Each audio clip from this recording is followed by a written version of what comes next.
నిన్న రిలీజ్ అయిన ఒక సినిమా 'ఫ్యామిలీ స్టార్' అనే ఒక సినిమా గురించి విజయ్ దేవరకొండ ఫ్యామిలీ స్టార్‌గా అలరించాడా? లేకపోతే డిసప్పాయింట్ చేసాడా అంటే ఏం చెప్తారు? గోవర్ధన్ ఆయన క్యారెక్టర్ దీంట్లో యాక్చువల్లీ హ్మ్. సేమ్ ఏదో ఫైనాన్షియల్ కన్స్ట్రక్షన్ కంపెనీలో పనిచేస్తూ ఉంటాడు. ఫ్యామిలీని ఈయననే చూసుకోవాలి. ఇద్దరు అన్నయ్యలు, ఆ, మన రవిప్రకాష్ ఆ అబ్బాయి పేరేంటో, హ్మ్. రాజా చెంబోలి ఇంకొక అబ్బాయి. వీళ్ళకి అభినయ అండ్ మన వాసుకి మన వైఫ్ క్యారెక్టర్లు చేశారు.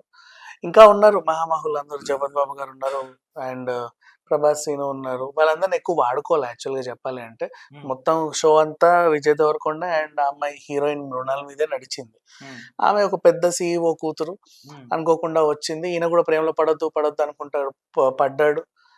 వీళ్ళ ప్రేమ వ్యవహారం ఎంతవరకు సాగింది అనేది సినిమా కథ. ఫస్ట్ హాఫ్ అంతా ఇక్కడ జరిగితే సెకండ్ హాఫ్ అంతా అమెరికాలో జరుగుద్ది, ఇండియా ప్లస్ అమెరికా కాంబినేషన్లో. ఓవరాల్గా చూసుకుంటే యూత్ని ఎక్కువగా ఆకట్టుకునే Vijay Devarakonda, my dear youth boys youth girls అనే ఆయన ఇక్కడ చూసుకుంటే ఫ్యామిలీ మ్యాన్గా వచ్చాడు. ఫ్యామిలీ మ్యాన్గా ఎంతమంది ఆఫర్, కనీసం ఫ్యామిలీ ఆడియన్స్ కన్నా దగ్గర అయ్యాడంటే ఇటు ఫ్యామిలీకి ఆడియన్స్కి దగ్గర కాలేక యూత్ని దూరం చేసుకొని ఒక మధ్యలో డిఫరెంట్ ట్రాక్లో వెళ్ళాడు.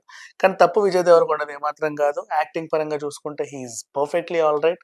మృణాల్ కూడా చాలా బాగా స్క్రీన్ ప్రెజెన్స్ ఇచ్చింది. హ్మ్. మిగతా నటీనటులందరూ కూడా తమ పాత్రల మేరకు బాగానే చేశారు. పరశురాం దగ్గర కథ లేక హ్మ్. చతికిల పడ్డాడు. ఏం జరిగిందంటే ఈయన అల్లు అరవింద్తో ఒప్పందం పెట్టుకున్నాడు హ్మ్. గీతా గోవిందం తర్వాత ఒక సినిమా చేద్దాం మనం మళ్ళీ ఇలాంటిది అని, విజయ్ దేవరకొండ కాంబినేషన్లోనే. ఓకే. ఆ తర్వాత దానికి ఒక 50 కోట్ల బడ్జెట్ అనుకున్నారు. నెక్స్ట్ దిల్ రాజుకు కూడా ప్రామిస్ చేశాడు, ఓకే. మనము కథ చేద్దాము అని. దీనికి దిల్ రాజు దగ్గర 100 కోట్ల డీల్ మాట్లాడాడు. హ్మ్. అల్లు అరవింద్కి ఎందుకు అనుమానం వచ్చి చూస్తే, అరే ఇదేంటి నాకు చెప్పిన కథే ఈయన తీస్తున్నాడు ఏంటి దిల్ రాజుతో అని చెప్పి ఆయన ప్రెస్ మీట్ పెట్టి హడావిడి చేయడానికి వెళ్తే పెద్దవాళ్ళందరూ కలిసి ఆపేశారు ఆయన. ఓకే. చూద్దాం మనం సర్దుమణుగుతాం, పర్వాలేదు ఇక్కడిక్కడే సెటిల్ చేద్దామని. సో పరశురామ్ చేసిన పని ఏంటంటే, మళ్ళీ ఆయన తెలివిగా ఎందుకు అలా చేశాడు అంటే, హ్మ్. దిల్ రాజు గారి చేత పెట్టించి అల్లు అరవింద్ని దీంట్లో ప్రొడక్షన్లో భాగం చేసామనుకో, ఆయన ఎట్లా 50 కోట్లు పెడతాను వచ్చాడు, ఇందులో 50 పెట్టేస్తాడు, మిగతా దిల్ రాజు చూస్తాడు, ఇట్లా ఏదో పిచ్చి లెక్కలన్నీ వేసుకున్నాడు. హ్మ్. అప్పటికి ఇంకో ఇద్దరు ముగ్గురు దగ్గర సూట్ కేసులు కూడా తీసుకున్నాడు, అందరినీ మోసం చేశాడు. హ్మ్. సో ఇదేంటంటే ఆ డేట్స్ ఆల్రెడీ బ్లాక్ అయి ఉన్నాయి, షెడ్యూల్ ఆల్రెడీ బ్లాక్ అయి ఉంది, ఖచ్చితంగా చెయ్యాలి కాబట్టి చేసిన సినిమా అంతే తప్పితే పరశురామ్ ఇంట్రెస్ట్ పెట్టి చేయాల. కానీ అట్లీస్ట్ నిర్మాణ విలువలన్నా బాగుంటే సినిమా క్వాలిటీ బాగుంటుందని దిల్ రాజు భావించి పాపం హై క్లాస్ బడ్జెట్ పెట్టాడు, వారసుడికి పెట్టినట్టు. కథలో దమ్ము లేదు, ఏమీ లేదు. బ్యాక్గ్రౌండ్ స్కోర్ అయితే మరీ నాసిరకంగా ఉంది. పాటలు అయితే పంట కింద రాయి చెవిలో విషయం అని చెప్పుకోవచ్చు. హ్మ్. ఆ రకంగా సాగితే సినిమా పెద్దగా ఆకట్టుకోలే ఎవరిని. ఫ్యామిలీ ఆడియన్స్ ఒక టీవీ సీరియల్ చూసినట్టు ఒకసారి ఏదో చూద్దాంలే అనుకొని చూస్తున్నారు. చాలా మంది బలవంతంగా చూస్తున్నారు. రీజన్ మోనోపోలీ లాగా రిలీజ్ అయింది సినిమా, అంతా రిలీజ్ చేసేసాడు దిల్ రాజు, వేరే అంటే వేరే ఏం చాలా మంది లేకుండా. చెప్తున్నారు. ఇది కూడా అంటే 'లైగర్' తర్వాత విజయ్ దేవరకొండ కథల ఎంపికలో తడబడుతున్నాడా? అంటే అసలు ఈ మాస్క్ వైపు వెళ్దామనా? లేకపోతే 'గీత గోవిందం', 'పరశురామ్' అండ్ వీళ్ళ డైరెక్షన్‌లో వీళ్ళ కాంబినేషన్‌లో మంచి సినిమా. చాలా మంది అందరికి ఫ్యామిలీ ఆడియన్స్‌కి, యూత్‌కి అందరికి దగ్గరే. అంటే ఎక్కడ తడబడుతున్నాడు? ఏంటంటే ఏం చెప్తారు? ఇక్కడ తడబడుతున్నాడు అంటే, లేదు పాపం వాళ్ళ డాడీ కూడా హ్మ్. ఇక్కడే ఆఫీసు. హ్మ్. వాళ్ళ డాడీ కూడా చాలా దగ్గరుండి అన్ని పట్టించుకుంటాడు. హ్మ్. వాళ్ళ అమ్మ కూడా చక్కగా పట్టించుకుంటది. వీళ్ళంతా మోటివేషనల్ స్పీకర్స్, వెల్ ఎడ్యుకేటెడ్, హ్మ్. They know everything. హ్మ్. కానీ సమ్ టైమ్స్ ఏదో ఇట్లా అవుతుంది. హ్మ్. లైగర్ అయితే మరీ దారుణం. హ్మ్. అంటే డైరెక్టర్‌ని నమ్మి వీళ్ళు కథ తీసేస్తున్నారు. అండ్ అది కూడా షెడ్యూల్స్‌లో ఏదో రకంగా సాగుతా ఉంది. బాగొస్తదిలే అనుకుంటున్నారు గానీ లాస్ట్‌కి ఇలా అవుతున్నాయి. అంటే 'మృణాల్' అండ్ విజయ్ దేవరకొండకి సంబంధించి ఆహ్, బ కెమిస్ట్రీ ఎలా ఉంది? ఆన్ స్క్రీన్ ఆ! కెమిస్ట్రీ అవును. కెమిస్ట్రీ వర్కౌట్ అవ్వల. ఒకటి. అవ్వల హ్మ్. సరింగా. అంటే ఏదో వచ్చింది ఎళ్ళిపోయింది అన్నట్టుంది. ఓకే. అంతగా వర్కౌట్ అవ్వల. నిన్న 'కేసీఆర్' గారి ప్రెస్ మీట్ చూసినట్టయితే చాలా వాడిగా, వేడిగా జరిగింది అనుకోవచ్చు. అందరిని ఆశ్చర్యపరిచిన విషయం ఏంటంటే, సిరిసిల్ల ఎళ్లి మీడియాతో మాట్లాడారు. మాట్లాడుతున్న సందర్భంలో చంద్రబాబు నాయుడు అనే ఒక దుర్మార్గుడు ఉండేవాడు. ఆయన దగ్గరికెళ్లి నేను మాట్లాడాను. ఎవరైతే చేనేత కార్మికులు చనిపోయారో వాళ్ళకి ఎక్స్‌గ్రేషియా ఇవ్వమని ఎళ్ళాను. బట్ ఆయన ఇవ్వలేదు. బట్ నేనే జోలు పట్టుకొని తిరిగి హైదరాబాద్ అంతా తీసుకెళ్ళి వాళ్ళకిచ్చాను అన్నట్టు మాట్లాడాడు. అంటే ఎలక్షన్స్ రాగానే చంద్రబాబు నాయుడు గుర్తొస్తాడా కేసీఆర్ గారికి? లేకపోతే ఎందుకు చంద్రబాబు నాయుడు బయటికి తీసుకొచ్చి మాట్లాడాడు? ఏంటని చెప్తే మీరేం చెప్తారు?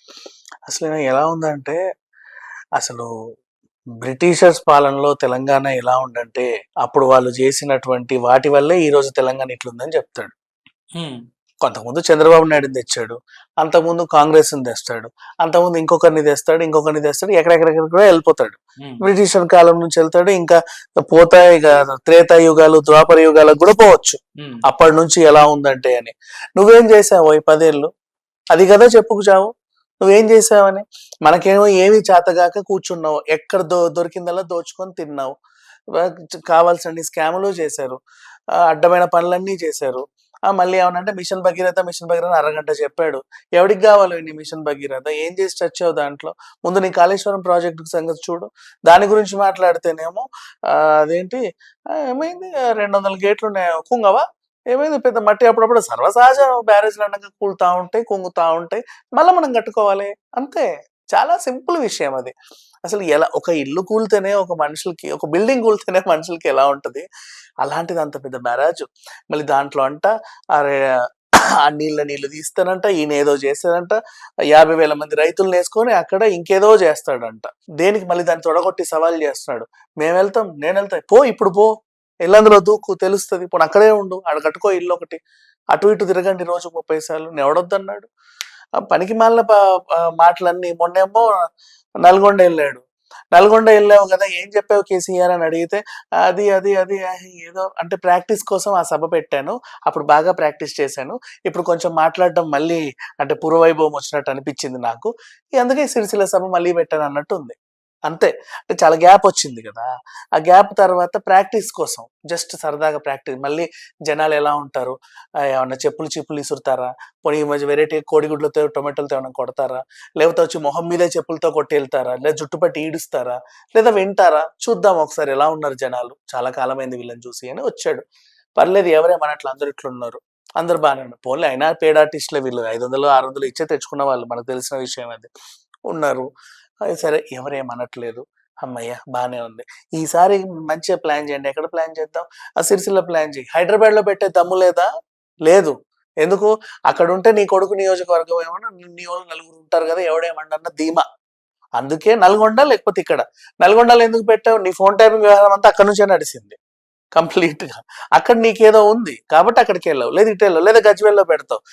నీకు నిజంగా ధైర్యం ఉంటే వేరే వాళ్ళ ఐ మీన్ నీకు కొడంగల్‌లో పెట్టబోయి చూద్దాం. ఇదే ప్రెస్ మీట్ పెట్టి మాట్లాడు. హ్యాపీగా మాట్లాడగలవా? అంత దమ్ము లేదు. అలాంటిది అంటే ఎవరు ఏమనకుండా జస్ట్ తెరచాటుకి వెళ్ళి అక్కడ కూర్చొని, సరే కూర్చున్నాడు. ఖబర్దార్ వార్నింగ్ ఇస్తున్నా, అది చేస్తున్నా, ఇది చేస్తున్నా, తొక్కుతా, నారదీస్తా. ఏం మాట్లాడుతున్నావు నువ్వు? ముందు సెట్ చే నువ్వు పెట్టిన 10 ఏళ్ల దరిద్రాన్ని సెట్ చేయడానికే వాళ్ళకి ఇంకా టైం సరిపోవట్లా. నాకు తెలిసి 5 ఏళ్ళు కూడా వాళ్ళకి సరిపోతాయో సరిపోవో చెప్పలేము. మళ్ళీ వెంటనే భగీరథని మళ్ళీ పునరుద్ధరించాలి. నేను అందరికి రూపాయికి నాలా ఇచ్చాను హైదరాబాద్‌లో అందరికి. ఇచ్చావు. దాంట్లో ఏ నీళ్ళు వచ్చాయో కూడా అందరు బాటిళ్లలో చూపించారు. వాటర్ ట్యాంకులు ఫ్రీగా ఇవ్వాలి. మహా అయితే 400, 500 కోట్లు అవుతాయి. ఏముంది, ఫ్రీగా ఇచ్చేయి. నీ సొమ్మేం పోయింది? నువ్వు ఇన్నాళ్ళు చేసిన అప్పులన్నీ తీర్చడానికే ఇప్పుడు వీళ్ళకి తలాతోక పట్టుకుంటుంటే, ఇంకా రేపు పోతే పోనీ అది ఇచ్చేయి, పోతే పోనీ ఇది ఇచ్చేయి, పంట ఎండిపోయింది, ఆ రైతులకి అదేదో ఇచ్చేయి. నువ్వు ఇచ్చావా? నువ్వు ఉన్నప్పుడు ఏమన్నా ఇచ్చావా?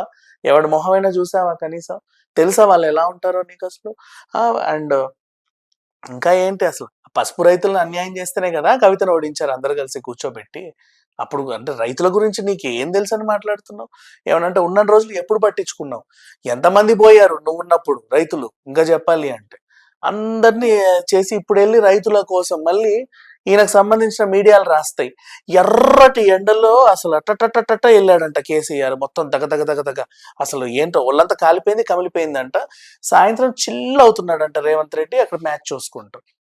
చిల్ అవుతారు. వై? బికాజ్ నువ్వు దేశ దరిద్రాన్ని అంతా వాళ్ళకి టైం పడుతుంది. ఇప్పుడు వాళ్ళకి ఓ సొల్యూషన్ దొరికింది. ఈడిపోతాడు, ఈడిపోతాడు, అందరు లోపలికి వెళ్తారు అనే ఒక ధైర్యం ఆయనకు వచ్చింది. అందుకే హ్యాపీగా కూర్చొని మ్యాచ్ చూస్తున్నాడు. ఆయన హ్యాపీగానే ఉన్నాడు, హ్యాపీగా చూడాల్సిందే. ఇంకా చెప్పాలి అంటే యాక్చువల్లీ రేవంత్ అక్కడికి వెళ్ళి మ్యాచ్ చూసి ఆనందం తట్టుకోవడానికి వెళ్ళాల. అది IPL జరుగుతుంది, స్టేట్ ని పెద్ద రిప్రజెంట్ చేయడమే కదండి. పెద్ద మ్యాచ్ ఇప్పుడు జరుగుతుంది. ఆయన అక్కడ వాళ్ళకి బహుమతులు కూడా అందజేశాడు. పైగా చిన్న చి ప్రాబ్లమ్ వచ్చింది. హ్మ్. ఉప్పల్ స్టేడియానికి కరెంట్ అవును. పోయింది అని చెప్పేసి. అరే! ఇంత ప్రతిష్టాత్మకమైన మ్యాచ్ జరుగుతుంది. లేక లేక మనం దానికి ఆతిథ్యం ఇస్తున్నాము. అవును. ఇంతమంది ఉన్నారు. పక్క రాష్ట్రాల నుంచి, దేశాల నుంచి, విదేశాల నుంచి జనాలొచ్చారు. హ్మ్. నేను పక్కనే ఉన్నాను గదా! నేను చూసుకోకపోతే ఎట్లా? నా మర్యాదను నేను కాపాడుకోవాలి కదా! నా రాష్ట్ర మర్యాదను నేను కదా కాపాడాల్సిందని చెప్పి అక్కడికెళ్ళాడు. నువ్వేం చేసావు? ఆ రేసింగ్ కార్‌లని తీసుకొచ్చి ట్యాంక్ బండ్లో పెట్టావు. రోడ్లని ఏదో చేసి. ఆ రోజు మొత్తం హైదరాబాద్ అంతా ట్రాఫిక్ జామ్, జనాలంతా అల్లకల్లోలం, ఏం చేయాలో, ఎక్కడికెళ్ళాలో అర్థం కాల. అంత పరిస్థితి. అసలు అది అవసరం కూడా లేదు. హ్మ్. నీకేదో లబ్ధి పొందింది, సరే నువ్వు చేసుకున్నావు. దాన్ని చూడ్డానికి ఎవడెళ్ళింది లేదు. అది చూసి ఆనందపడ్డోడు లేదు. చూడ్డానికి ఎళ్ళినోడికి కూడా పాపం అసలు తొక్కిసలాట. హ్మ్. అంటే వీళ్ళ ప్లానింగ్స్ ఇలా ఉంటాయి. అక్కడ ప్రాబ్లమ్ వస్తుందని తెలిసిన వెంటనే సీఎం స్థాయి వ్యక్తి ఎళ్ళి అక్కడ కూర్చున్నాడు. సీఎం వస్తున్నాడంటే కరెంట్ ఎందుకు పోతది? అధికారులు గబగబా అన్ని పనులు చేసి పెట్టేశారు. చక్కగా మ్యాచ్ చూసి వచ్చాడు. వాళ్ళందరూ బహుమతులు ఇచ్చారు. రాష్ట్ర మర్యాదను కాపాడి వచ్చాడు. హ్మ్. నువ్వేం చేసావు? ఎర్రటి ఎండలో నిగనిగలాడుకుంటూ వెళ్ళి ఏం చేసావు? అక్కడికి వెళ్ళి ఇంకో చిచ్చు పెట్టి వచ్చావు. ఏమీ లేదు అక్కడ. నీ వల్ల రైతులంతా ఈయనను పట్టుకొని బొర్రు బొర్రున ఏడ్చారంట. ఇది వీళ్ళు రాసుకునే కథనాలు. సరే ఏదేమైనప్పటికీ ఈ ప్రెస్ మీట్ ని పట్టించుకోవాల్సిన అవసరం అంతకంటే లేదు. జస్ట్ ఒక పిచ్చివాగుడు అంతే. అండ్ మొన్న కేటీఆర్ వార్నింగ్ ఇచ్చాడు ప్రభుత్వానికి. సీఎం అయినా మంత్రి అయినా నేను నిలదీస్తాం, తాటదీస్తామని. రెస్పాన్స్ రాలా. అంతకుముందు ఈయన నల్గొండ ప్రెస్ మీట్ సంచలనం అనుకున్నారు. Response zero.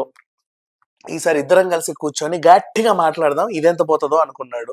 ఇక్కడ కూడా ఏమీ లేదు. ఎప్పుడో ఉన్న చంద్రబాబు నాయుడు గురించి మాట్లాడతావు. ఇప్పుడున్న రేవంత్ రెడ్డి వచ్చి 100 రోజులు అయిందో లేదో, నువ్వు ఇవన్నీ చేయలేదు, ఇంత పెద్ద లిస్ట్ ఇస్తావు.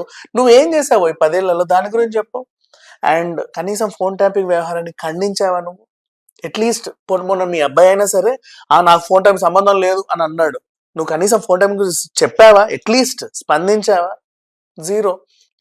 లిక్కర్ కేసు గురించి కవితకి ఏం సంబంధం లేదు, చూసుకుంటాం కేంద్రంతో, గట్టిగా పోరాడతామని ఏమన్నా చెప్పావా? అది లేదు.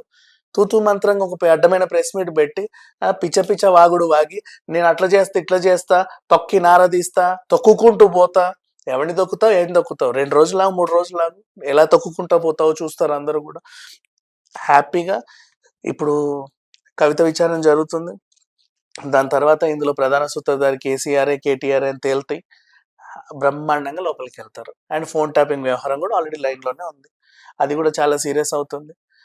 ఎట్ట కాదనుకున్నా వీళ్ళు అరెస్ట్ అయ్యి జైలుకి వెళ్లాల్సిన మనుషులు జనాల్లో తిరుక్కుంటా, అండ్ వీళ్ళ అనుచరులు ఏంటో, వీళ్ళని చూసి ధైర్యం ఏంటో, వాళ్ళు పెద్ద గొప్ప నాయకులతో తిరిగినట్టు ఫీల్ అయ్యి ఈయన తొక్కుకుంటూ వెళ్తామని కూడా హో అని చెప్పి చప్పట్లు కొట్టేశారు. ఏదో పెద్ద విషయం జరుగుతుంది, ఆయన ఏదో చేసేస్తాడని. వీళ్ళకి తెలియదు ఆయన రేపటి రోజు అందరూ కలిసి తొక్కుతారని. అది జైల్లో తొక్కుతారు ఇంకా కూర్చోబెట్టి. మంచిగా తొక్కి నారదీస్తారు. ఎవరిని తొక్కుతాడో, ఎలా తొక్కుతాడో అందరూ చూపిస్తారు. అది